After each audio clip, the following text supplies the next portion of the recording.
Hey guys, it's Maggie back again, and today I'm gonna tell you about the Battle of 751 AD between the Abbasids and the Chinese people. So right now behind me you can see small type of mounds. Those are the ruins of the before city, which was called Atla. Atlaq city was in fact a supportive city for the Arabs in their fight against the Chinese, because the fight itself, as most of the fights, took place somewhere in the fields.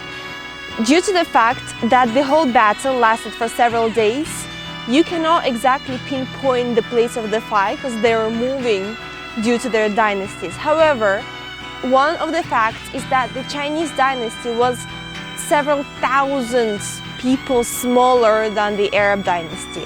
The victory of Arabs has brought a start of Islam in the Central Asia region, in the Middle Eastern region, which has let it spread out even more.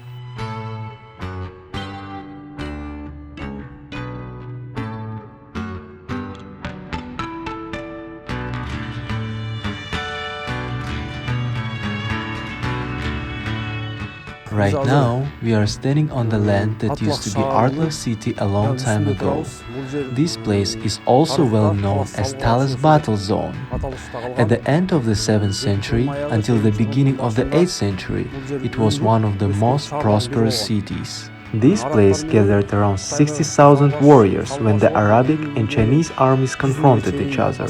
According to the documents, this event has cost the lives of about 25,000 Chinese soldiers.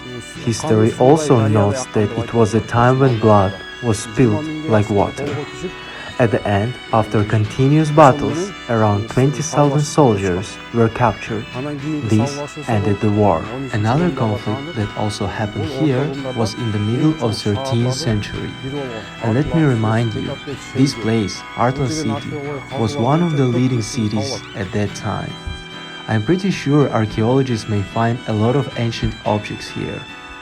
Now, what is interesting and what I want to share with you is that, according to a small legend or a common belief, the people of Kyrgyzstan, the people who were living on this land previously and in the times of the battle, knew how to make paper.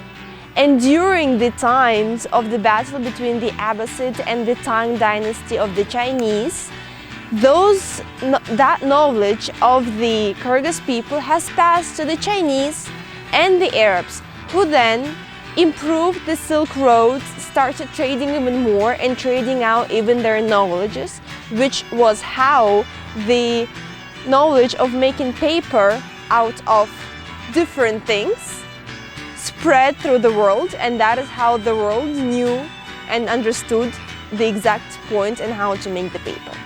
Thank you very much, and it was Maggie.